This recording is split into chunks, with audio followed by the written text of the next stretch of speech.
बच्चे को आज आप पाल पोस के बड़ा कर रहे हैं, अगर वह सफल हो जाएगा तो आपका बुढ़ापा अच्छा हो जाएगा। और अगर आप आज लापरवाह हैं अपने उस बच्चे के प्रति, तो कौन सी गारंटी है कि कल वह बच्चा आपके प्रति लापरवाह न हो। बच्चे कॉपी करते हैं, बच्चे आपके चरित्र का कॉपी करते हैं, बच्चे आपके कपड़े का कॉपी करेंगे, बच्चे आपके व्यवहार का कॉपी करेंगे। डॉक्टर भीमराव अम्बेडकर का कहना था 2 रोटी कम खाइए लेकिन बच्चे को सही पढ़ाइए। अभी यहाँ जितने बच्चे पढ़ रहे हैं सब लगभग 6, 7, 8 में हैं। अगर आप अभी से जाग जाएंगे अपने बच्चों के प्रति तो हो सकता है कि आपका आज का जो बच्चा बड़ा घूमने वाला दिख रहा है लेकिन उसके अंदर पोटेंशियल है, उसको सबसे पहले आप सपना दिखाना शुरू करिए कि बेटा तुम पढ़ के डॉक्टर बन सकते हो, बेटा तुम पढ़ के इंजीनियर बन सकते हो। आप जब सपना नहीं दिखा रहे हैं तो बच्चा पहले ही कह रहा है अरे पापा तो ये काम करते हैं, हम भी सऊदी चले जाएंगे, हम भी दुबई चले जाएंगे। जिस जीवन को आप जी रहे हैं इस जीवन से बेहतर जीवन जिए। तो आपको सर्वप्रथम यह काम करना होगा कि अपने बच्चे की मॉनिटरिंग करिए। आपका बच्चा क्या पढ़ रहा है, अगर आप अपने बच्चे के बारे में नहीं सोचेंगे तो कोई दूसरा आपके बच्चे के बारे में क्यों सोचेगा। काक चेष्टा बको ध्यानम स्वान निद्रा तथैव च अल्पहारे गृह त्यागे विद्यार्थी पंचलक्षणम।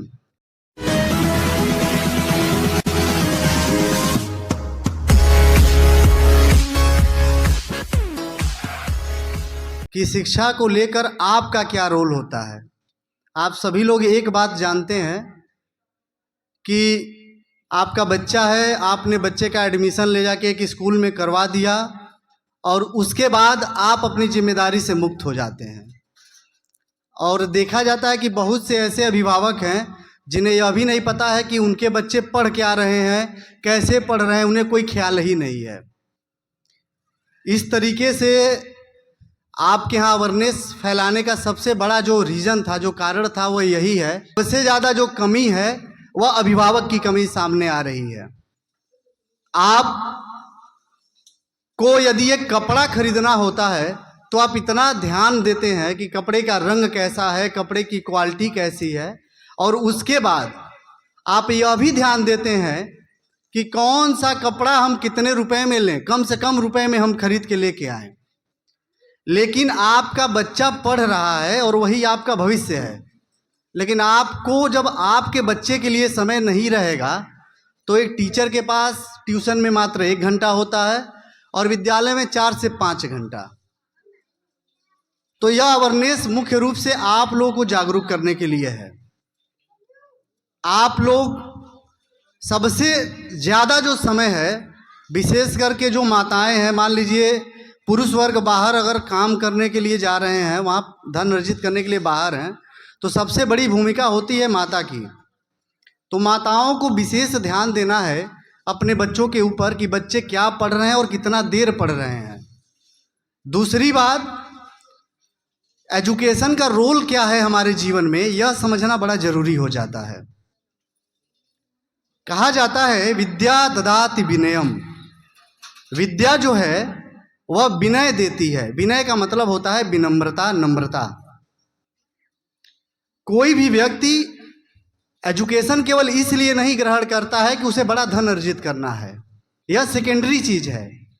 प्राइमरी चीज यह है, सबसे जो पहली जरूरतें होती है एजुकेशन की, कि एक व्यक्ति जब पढ़ लिख के समाज में जाता है तो वह एक आदर्श व्यक्ति हो, वह किसी का बुरा न करे, वह किसी प्रकार की चीटिंग न करे, वह समाज में सबके साथ अच्छा व्यवहार करे।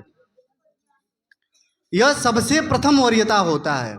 तो ऐसा नहीं है कि हमें अपने बच्चे को विदेश भेजना है तो हम बच्चे को पढ़ाएं ही ना। जब आपका बच्चा पढ़ा रहेगा तो कल को कोई विवाद भी अगर होता है, कोई आपके बच्चे से अगर विवाद करता है, तब वह चीज़ों को जानेगा तो वह थाने पर भी जाके तभी बात कर पाएगा अच्छे से, जब उसे विषयों की जानकारी होगी। जब वह अपना अधिकार ही नहीं जानेगा तो वह बात कहाँ से करेगा। इसलिए सबसे ज़्यादा जो फोकस आप करिए अपने समय का, हर एक समय जो आप उल जुलूल चीज़ों में लगे रहते हैं उससे ज़्यादा आप समय कम से कम 4 घंटा आप अपने बच्चों को दीजिए। अगर आपके पास आपके अपने बच्चे के लिए 4 घंटे का भी समय नहीं है 24 घंटे में, तो फिर आपके बच्चे का ख्याल दूसरा कोई कैसे करेगा। अगर आप अपने बच्चे के बारे में नहीं सोच सकते हैं तो आप अगर यह सोचते हैं कि एक ट्यूशन टीचर 1 घंटे में आपके बच्चे को क्या से क्या बना देगा, तो यह संभव नहीं है। ट्यूशन क्या है, विद्यालय क्या है, मैं आपको एक उदाहरण देता हूँ। हम लोग भोजन करते हैं, बिना भोजन के अगर हमें कोई कहे कि केवल आप जूस पीजिए, तो क्या हमारा जीवन सुचारू रूप से संभव है? क्या हम स्वस्थ रह पाएंगे? यदि हमें कोई कहे कि आपको केवल पानी पीना है, भोजन भी नहीं करना है, तो भी क्या हम अच्छे से रह पाएंगे? नहीं रह पाएंगे। भोजन है विद्यालय, विद्यालय की जो एजुकेशन है वह भोजन का काम करती है। जूस का काम जो करता है वह ट्यूशन करता है, कि अगर आपके भोजन में कुछ चीज़ कमी रह गया तो ट्यूशन वह काम कर दे रहा है। जैसे आप जूस ले रहे हैं तो वैसे ट्यूशन है कि जो चीज़ बच्चा क्लास में नहीं समझ पाया वह अपने टीचर से पूछ लिया। और सबसे ज़रूरी चीज़, आप भोजन ले रहे हैं, जूस ले रहे हैं, बताइए कितना भी पौष्टिक भोजन आप लेंगे, बिना पानी के भोजन पचेगा? तो पानी क्या है? पानी है बच्चे का सेल्फ स्टडी, स्व अध्याय, जो बच्चा खुद घर पे बैठ के अपने मन से पढ़ता है। आप इतने लोग हैं, आप लोग यह बताइए कितने दिन आप लोग मॉनिटरिंग करते हैं अपने बच्चे की कि बच्चा आज स्कूल में क्या पढ़ के आया, बच्चा आज ट्यूशन में क्या पढ़ के आया? आपको अपने बच्चे के लिए समय नहीं है। यहाँ इस तरह का कार्यक्रम करने का सबसे जो मुख्य उद्देश्य यही था कि जो लोग शहर में रहते हैं उन्हें पता है, वह एक कपड़ा नहीं खरीदेंगे, दिवाली आएगा अपना नया कपड़ा नहीं खरीदेंगे, लेकिन बच्चे का फीस सबसे पहले जमा करेंगे, क्योंकि उन्हें पता है कि इस एजुकेशन से वे क्या कर सकते हैं। एक पॉइंट हम लोग समझेंगे कि एजुकेशन हमारे जीवन में क्या बदलाव ला सकता है। एजुकेशन हमारे जीवन में जो सबसे बड़ा बदलाव लाता है वह हमारे आचार व्यवहार में बदलाव लाता है, हमारे बातचीत को करने के तरीके में बदलाव लाता है, और यह भी बदलाव लाता है कि हम अपने से बड़ों से कैसे पेश आएं। दूसरा जो बदलाव लाता है, यहाँ जितने भी लोग हैं लगभग लोग कृषक परिवार के हैं, अधिकतर लोग कृषि से जुड़े हुए हैं, और कुछ लोग ऐसे हैं जो छोटा मोटा कारोबार करते हैं। आप वर्तमान में जहाँ पर हैं वहाँ से अगर आपको आगे जाना है तो उसका एकमात्र साधन है एजुकेशन। आपका बच्चा, क्या आप चाह रहे हैं कि जिस कठिनाई से आप जीवन में रोज एक एक चीज़ को झेल रहे हैं, कि आपका बच्चा भी ऐसे झेले? अगर आप चाह रहे हैं कि आपका बच्चा जिस जीवन को आप जी रहे हैं इस जीवन से बेहतर जीवन जिए, तो आपको सर्वप्रथम यह काम करना होगा कि अपने बच्चे की मॉनिटरिंग करिए। आपका बच्चा क्या पढ़ रहा है? अगर आप अपने बच्चे के बारे में नहीं सोचेंगे तो कोई दूसरा आपके बच्चे के बारे में क्यों सोचेगा? दूसरी बात, आप एक मकान बनवाते हैं तो बहुत तहकीकात करते हैं कि मकान का पिलर ऐसा होना चाहिए, मकान में ऐसा टाइल्स लगना चाहिए, यहाँ झरना रहेगा, शावर लग जाएगा तो बड़ा अच्छा हो जाएगा, यह LED वाली लाइट लग जाए। बहुत ध्यान देते हैं क्योंकि आपको उसमें रहना है। और बच्चा, जिस बच्चे को आज आप पाल पोस के बड़ा कर रहे हैं, अगर वह सफल हो जाएगा तो आपका बुढ़ापा अच्छा हो जाएगा। और अगर आप आज लापरवाह हैं अपने उस बच्चे के प्रति, तो कौन सी गारंटी है कि कल वह बच्चा आपके प्रति लापरवाह न हो? आपने समय ही नहीं दिया अपने बच्चे को, आपका लगाव ही नहीं है अपने बच्चे से, तो वह बच्चे से आप बुढ़ापे में उम्मीद करेंगे कि वह बच्चा आपसे खूब लगाव रखे। कैसे रखेगा भाई साहब? इस पॉइंट को आप समझिए। बच्चे अपने तरफ से बहुत एफर्ट लगाते हैं अपने पढ़ाई के लिए, लेकिन यदि बच्चों के ऊपर गाइडेंस मिल जाए, राम ऐसे ही राम नहीं बने। राम को जब गुरु वशिष्ठ मिले तब राम बने। अर्जुन, महाभारत की कहानी आप लोग हमेशा सुनते ही होंगे, अर्जुन युद्ध ऐसे नहीं जीत गए। अर्जुन को जब भगवान श्री कृष्ण मिले तब अर्जुन युद्ध जीते। तो मार्गदर्शन बड़ा जरूरी होता है। हम लोग के जीवन में कहीं ना कहीं मार्गदर्शन की कुछ कमी रही होगी कि हम लोग इतना पढ़ने के बाद भी अभी भी संघर्ष कर रहे हैं। लेकिन यदि आप सही समय से जाग जाएंगे, अभी यहाँ जितने बच्चे पढ़ रहे हैं सब लगभग 6, 7, 8 में हैं। अगर आप अभी से जाग जाएंगे अपने बच्चों के प्रति, तो हो सकता है कि आपका आज का जो बच्चा बड़ा घूमने वाला दिख रहा है, लेकिन उसके अंदर पोटेंशियल है। उसको सबसे पहले आप सपना दिखाना शुरू करिए कि बेटा तुम पढ़ के डॉक्टर बन सकते हो, बेटा तुम पढ़ के इंजीनियर बन सकते हो। आप जब सपना नहीं दिखा रहे हैं तो बच्चा पहले ही कह रहा है, अरे पापा तो ये काम करते हैं, हम भी सऊदी चले जाएंगे, हम भी दुबई चले जाएंगे, नहीं पढ़ेंगे 20-30 हज़ार रुपया वहाँ मिल ही जाएगा, नहीं होगा तो दिल्ली मुंबई चले जाएंगे, या उससे भी बढ़िया इस मोहल्ले में बहुत से लोग बैंकॉक रहते हैं, बैंकॉक चले जाएंगे। बैंकॉक से या विदेशों से आप पैसा ला सकते हैं, जीवन स्तर नहीं सुधरेगा, यह मेरी गारंटी है। पैसे से जीवन स्तर नहीं सुधरता है, जीवन स्तर सुधरता है सिस्टम में जाने से। जब आपका लड़का डॉक्टर बनेगा तो वह डॉक्टर की जीवन शैली जिएगा, जब वह डॉक्टर की जीवन शैली जिएगा तो उसका जो परिवार आएगा, उसकी जो पत्नी होगी या उसका जो पति होगा, वह भी उसी स्तर का जीवन जिएगा, तो उसके बच्चे भी उसी स्तर का जीवन जिएंगे। तो यह होता है जीवन, जहाँ पे आप आज हैं एजुकेशन वहाँ से आपको उठा के आगे ले जाता है। इतनी बातें आप सभी लोग जानते हैं, मेरा बस आपको बताने का यह उद्देश्य था कि आप सभी लोग एक बार अपने बच्चे पे अधिक से अधिक समय दीजिए। मोबाइल के ज़माने में यह बात कहना बहुत ही है, लेकिन फिर भी मैं बताऊं, इससे हम सभी लोग इसके भुक्तभोगी हैं। आप मोबाइल को 4 घंटा रख दीजिए साइड में, स्विच ऑफ करके रख दीजिए, किसी से बात करने का कोई मतलब नहीं होता है। मैं आपको एक कहानी सुनाऊंगा मात्र 2 मिनट की। एक लड़का था, उसका नाम गोलू था। गोलू क्या करता था, बुआ के यहाँ से फोन आया, बाबू गेहूं कटाता चली आव, गोलू चला जाता था। बाबू मूड़न बा चली आव, गोलू चला जाता था। बाबू यहाँ हल्दी बा चली आव, चला जाता था गोलू। बहुत मदद करता था सबका, शादी विवाह में जिसके जिसके घर गया सब लोग बड़ा खुश हुए, गोलू बड़ा अच्छा लड़का है। और एक और लड़का था गौरव। गौरव ने यह सोच लिया था कि नहीं, मुझे पढ़ाई करना है और पढ़ाई करके मुझे कुछ बनना है, तब मुझे किसी रिश्तेदारी में जाना है। मेरा काम रिश्तेदारी निभाना नहीं है, रिश्तेदारी जिसको निभाना हो वह निभाए। गौरव ने पढ़ाई किया और गौरव एक अच्छे पोस्ट पे पहुंचा और डॉक्टर बना। और फिर उसी मामा के घर गोलू भी आया और गौरव भी आया। गोलू हर 3 महीने पे मामा के घर जाता था, सारा काम करता था। गोलू आया शादी के दिन, उसको कोई नहीं पूछ रहा है, गोलू बाबू पानी पियला कि नहीं पियला।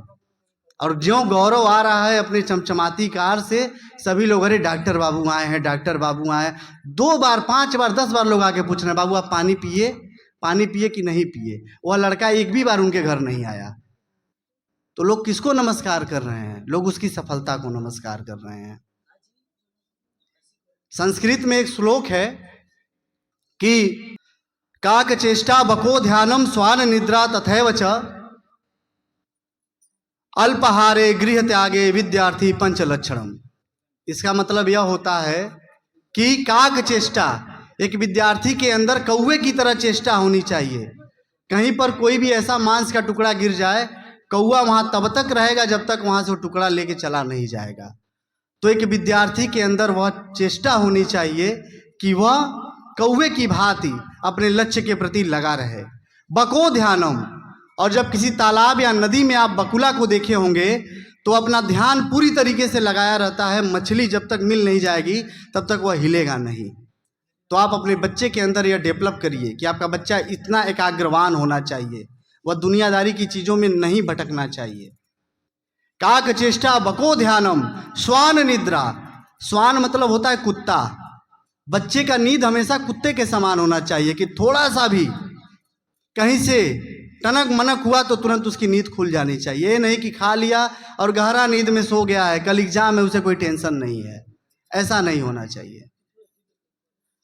काक चेष्टा बको ध्यानम स्वान निद्रा तथैव च अल्पहारी गृह त्यागी। पहले के समय में लोग गृह त्यागी, अभी भी गृह त्यागी हैं।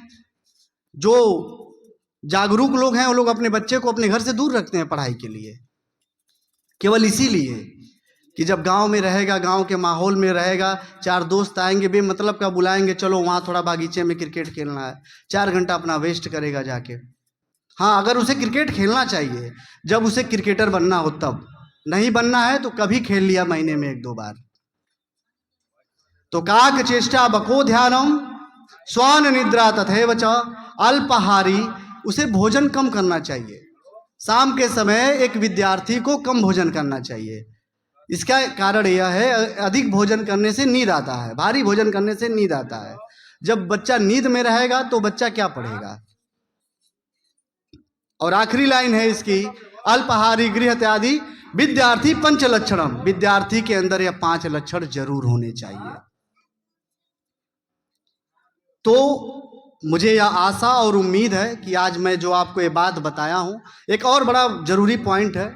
आप सभी लोग अलग अलग धर्मों को मानते हैं, अलग अलग देवी देवताओं को मानते हैं। मेरा आपसे रिक्वेस्ट है, मेरा आपसे निवेदन है, मैं किसी से नहीं कह रहा हूँ कि आप इस देवता को मत मानिए, इस देवी को मत मानिए, आप सबको मानिए। लेकिन सबसे विशेष ध्यान यह दीजिए कि किसी की बातों में पड़ने के बजाय, किसी की बातों को अक्षरशः पालन करने के बजाय आप एक बार अपने दिमाग को लगाइए और सोचिए। जैसे अभी क्या होता है हमारे यहाँ सामान्य परिवारों में कि उनके घर पे बर्थडे हुआ है तो 2000 लोग या 500 लोग वहाँ आए हैं, खाए हैं, मछली बना था, हम भी अपने यहाँ बर्थडे करेंगे, मुर्गा बनाएंगे, नहीं तो लोग कहेंगे भैया बेइज्जती हो गया। वहाँ 2 डीजे लगा था, हमारे यहाँ 4 डीजे लगेगा, तब पता चलेगा कि हमारे यहाँ बर्थडे बढ़िया हुआ है। ऐसा नहीं होना चाहिए। आप बर्थडे के पैसे को बचाइए, आप बर्थडे के पैसे को बच्चे के एजुकेशन के लिए बचा के रखिए। बर्थडे मनाने से क्या होता है, यह फिजूल खर्ची है। आपको खुशी हो रहा है, आप 1 साल में मनाइए, फिर 5 साल बाद मनाइए, फिर 10 साल बाद मनाइए। लेकिन आप प्रयास करिए कि इन फिजूल खर्चियों, नॉर्मल लोग क्या करते हैं कि सामान्य तौर पे अभी पढ़ाई होगा, कह दिया जाएगा 1000 का एक किताब है, सभी लोग एकदम चुरकी सबका खड़ा हो जाएगा, सारे पेरेंट्स का। 1000 का किताब क्या करेगा बच्चा? अरे भैया 1000 की किताब में अगर 10 ही शब्द सीखेगा तो कुछ नया सीख रहा है अपने लिए। लेकिन जन्मदिन पे आप 10 से 20 हजार रुपया खर्च कर देंगे, उतने में वो पूरे 1 साल तक पढ़ाई कर सकता था, कुछ नया कोर्स सीख सकता था, कुछ नई चीजें जान सकता था।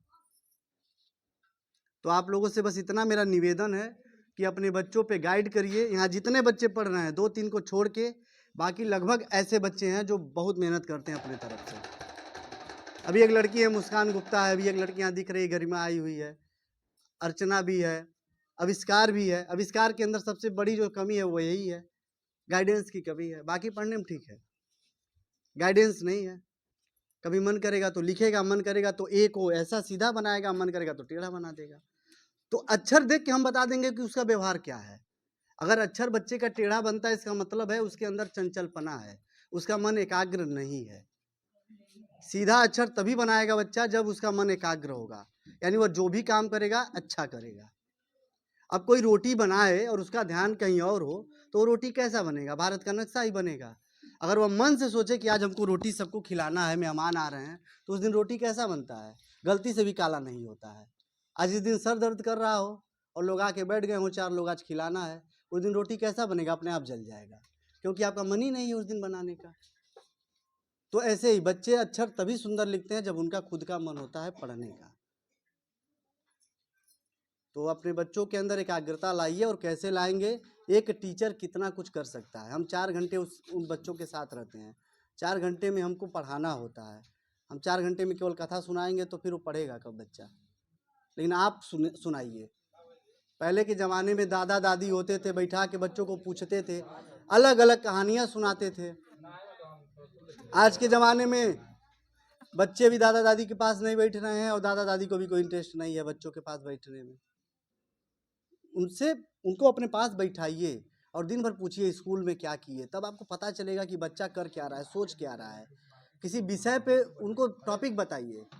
होली आ रहा है, बोलिए बताओ बेटा होली क्यों मनाया जाता है? आज सुबह हम निबंध लिखवा रहे थे, बच्चे लिख रहे हैं होली इसलिए मनाया जाता है, तरह तरह के पकवान बनता है। एक लड़का लिखा था चिकन बनता है और लोग मस्ती करती हैं। समझिए, उसका दोष नहीं है, वह जो देख रहा है वो लिख रहा है। होली की असली कहानी है, राजा हिरण्यकश्यप थे जो अपने आप को भगवान कहता था और भगवान विष्णु को कहता था कि भगवान विष्णु कुछ है ही नहीं, भगवान विष्णु हमसे छोटे हैं। तो भगवान विष्णु ने कृपा किया हिरण्यकश्यप के घर ही एक लड़का पैदा हुआ, उसका नाम हुआ भक्त प्रहलाद।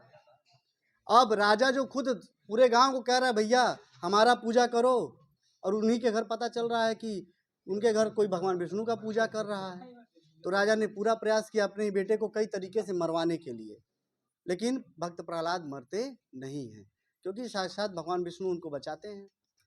तो राजा हिरण्यकश्यप की एक बहन थी, उसका नाम था होलिका। होलिका को यह वरदान मिला था कि वह अग्नि में कभी जलेगी नहीं, चाहे कुछ भी हो जाए। अग्नि देवता से उसने वरदान लिया था।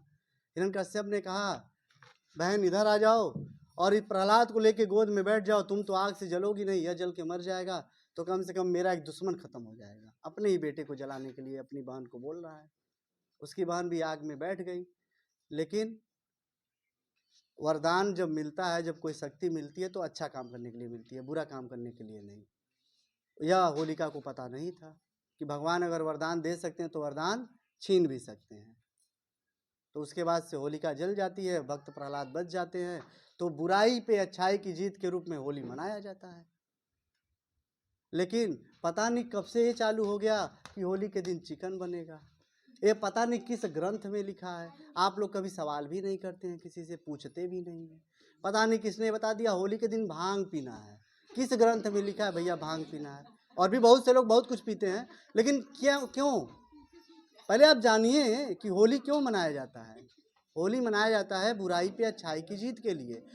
रंग अबीर इसलिए लोग उड़ाते हैं कि लोग बड़े खुश हुए कि बुराई पे अच्छाई का जीत हुआ, तो लोग बड़े खुश हुए, तो इसलिए रंग और गुलाल उड़ाया जाता है। तो इसमें जो ये चीज़ें आ गई यह विकृत रूप हैं। आपको कम से कम अपने बच्चों में संस्कार नहीं लाना है। और ये कब आएगा? जब आप अपने बच्चे को एक कहानी सुनाएंगे। अब आपके पास समय नहीं है, आप होलिका की कहानी बच्चे को सुनाएंगे नहीं, तो बच्चा तो लिखेगा ही कि हम लिखवाए होली के दिन क्या होता है। लिखा होली के दिन चिकन बनता है, लोग मस्ती करते हैं, लोग रंग खेलते हैं। तो इन चीज़ों पे आप लोग विशेष ध्यान दीजिए, अपने बच्चों पे विशेष कर से, क्योंकि बच्चा आपका है।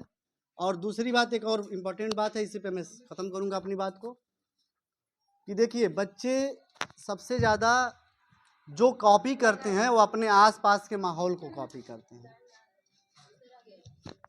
बच्चे सबसे ज़्यादा जो कॉपी करते हैं वो अपने आसपास के माहौल को कॉपी करते हैं।